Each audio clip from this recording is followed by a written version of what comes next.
got to isolate him and let him go to work. Yeah. Goodson 1 of 2 from the free throw line. Waterford was tied up. Knudsen bailed him out for Portland.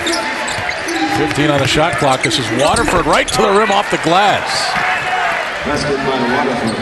Back to 13. Well, that's the way you do it. 3 possessions, and or actually 3 out of 4 possessions now they've scored. Yeah, they opened the second half on a 6-1 run at this point. Cater trying to go to Harris. Harris blocked by Knudsen, grabbed by Stoll. Skip pass.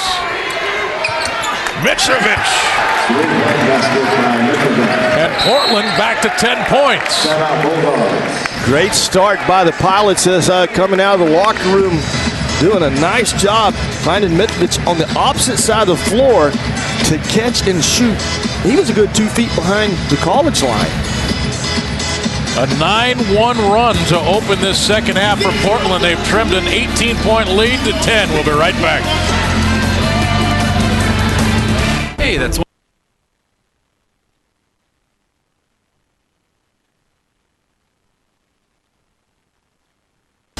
Tell you what, Gonzaga cannot let their guard down, because if you got a guy like Mitrovic that can shoot like we just saw him shoot that last 3-pointer, catch and shoot out of transition, this can make it a closer ball game, and it already is a closer ball game. And Nemanja Mitrovic now with 12 points and 4 of 7 shooting, but he's 4 of 4 from behind the arc. Gray shot rattles out. Hannibal with the rebound. And Waterford for Portland with a chance to get it back to single digits.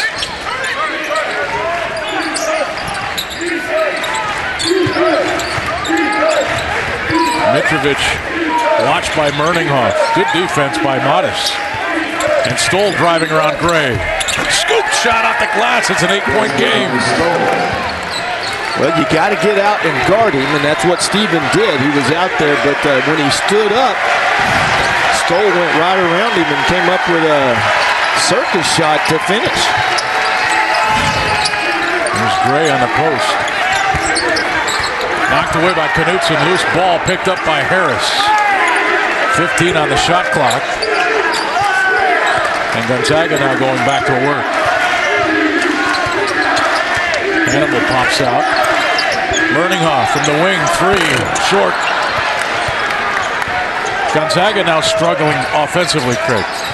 Yeah, they got to find a way, especially, I think, get Robert a touch on the offensive end, because he hasn't touched the ball yet, and they've missed all their outside shots. And Sacre picks up the personal foul. That'll be his second.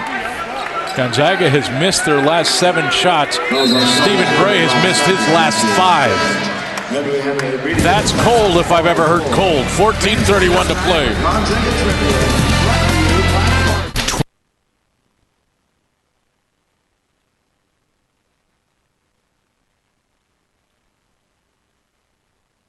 The only team that really...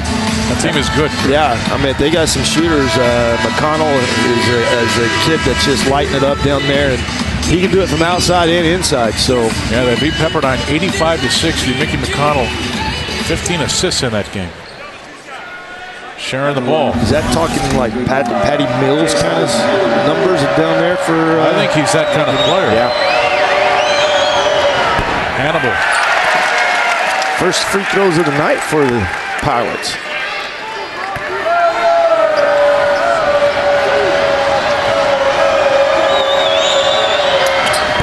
He missed them both. Olenek the rebound for GU. Stockton on the floor now, along with Olenek, Gray, Sacre, and Merninghoff. Hannibal, Knudsen, Mitrovic, Waterford, and number 15, Derek Rogers, back on the floor for Portland. Going on 6 minutes now without a field goal for Gonzaga. Gray traveled. Gonzaga now with 7 turnovers in this game. Yeah, had a really nice first half on coming into the halftime, only 5 turnovers. Yeah, they got to do a better job. But see, this is the kind of offense that they've gone to because of the players that Coach Steve has now. It's a lot of throw it to him, see what he can do with it, and it's not working. Stockton creates the turnover. Stephen Gray got the ball up the floor, and the foul called on Waterford. But it's offense that the Zags run that they're very good at it when it works. But if the defense is able to, be a thorn in your side, then and create turnovers. It's a hard offense to run. And now when you create turnovers, you're not relying on your half-court sets to score. You're scoring in transition, which can be easier for the right teams. Yep. But right now, the Pilots playing with more energy. They are. Stockton, open three, corners.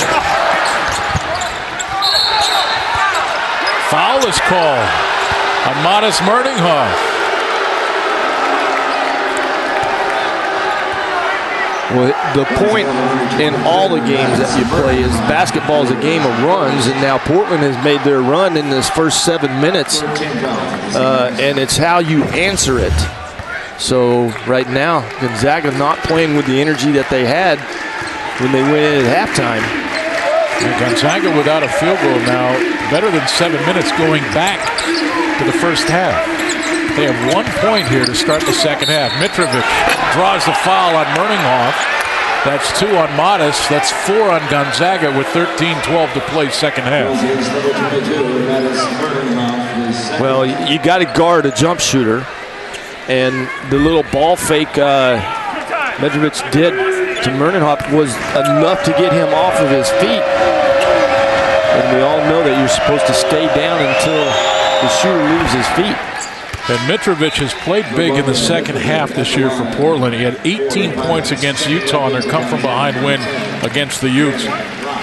He's closing in on, he's got 50 makes from behind the arc now this season. He was second starting today coming into in the nation in three-point shooting percentage.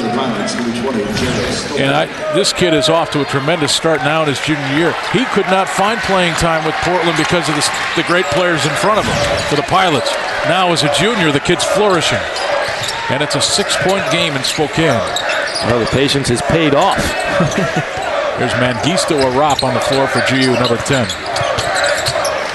Stephen Gray. Here's Stockton underneath. There's the first field goal in better than 7 minutes for Gonzaga. Yeah, and the smallest guy on the floor gets it under the backboard. Under the backboard, but he did a nice job of moving with Stephen and rubbing his guy off of a little baseline screen. Hannibal throws it away. Turnover number 14 for Portland.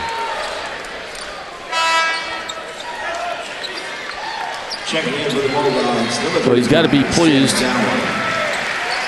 Sacre goes out for GU, replaced by Sam Dower. 7 minutes and 55 seconds. Gonzaga without a field goal before that last bucket by David Stockton. Almost 8 minutes. Yeah, I mean, since the half started, the 2 free throws by Meach earlier on were the only ones. There's a bad pick by Sam Dower on a flare screen.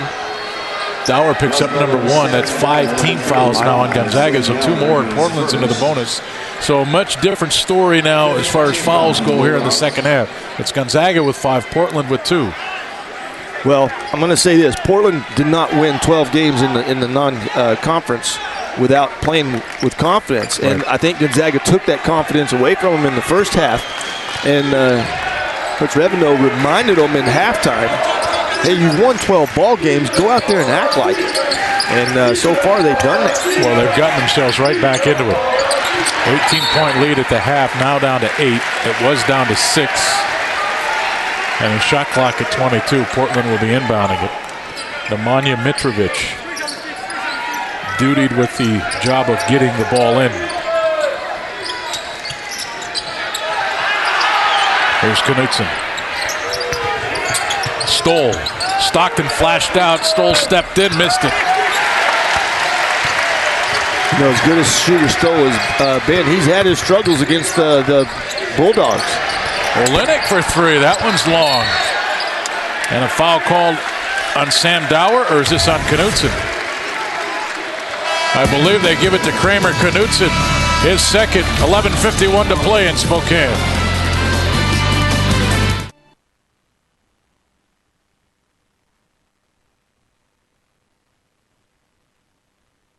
Zaga to start the second half. Portland really playing well here in the first 8 minutes. They've trimmed it down to 8 points. Greg Heister and Craig Elo. And Craig, you do it for us every year. You pick kind of the preseason. Who do you think is going to win the awards kind of stuff? So what do you think of the West Coast Conference? Well, you got guys like Keon Bell, who came in here last year and I think scored 34 in one 37, half. I believe. 37, yeah. 35. And then, you got the marquee player that was on everybody's list, Elias Harris, who is probably a front runner still. Stephen Gray is the senior of the bunch that should have it, but my pick is right there. Number 43, the man that drinks milkshakes, just like his father, Luke Sigma. As Gray missing it again. Averaging a double-double. He is averaging a double-double. So his team is 12-3. You're picking Luke Sigma to be the player of the year in the West Coast Conference. I always ruffle the feathers early. You're not going to go with Mr. McConnell with St. Mary's or Mr. Gray with Gonzaga. You're going with Luke Sigma. Luke Sigma. Stephen Gray on the post. Now 6 of 13 shooting. He's got 15 points. But did you see the offense that they ran there?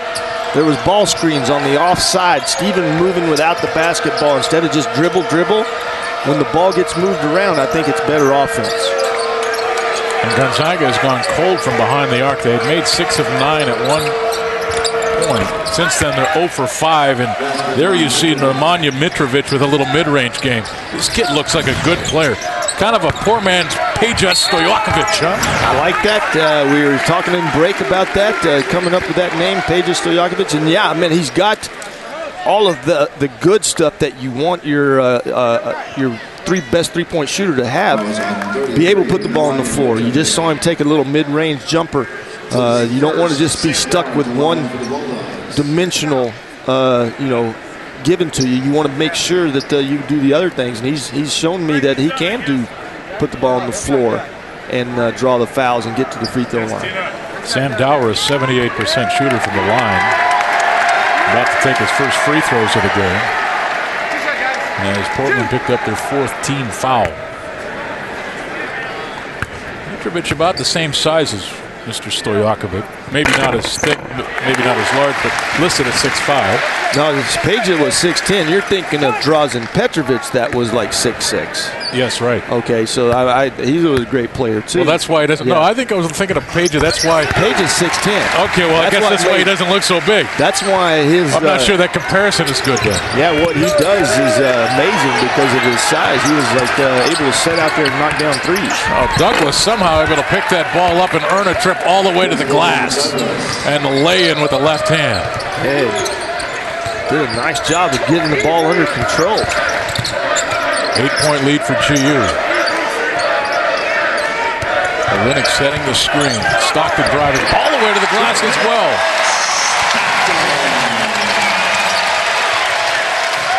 Back to 10. David, I think once he gets that far, he knows that he's got to finish, and that was a great finish. Sigma inside of Knutson, who backed it out. And a reset for Portland. Knocked away by a rock. Possession arrow's going to favor.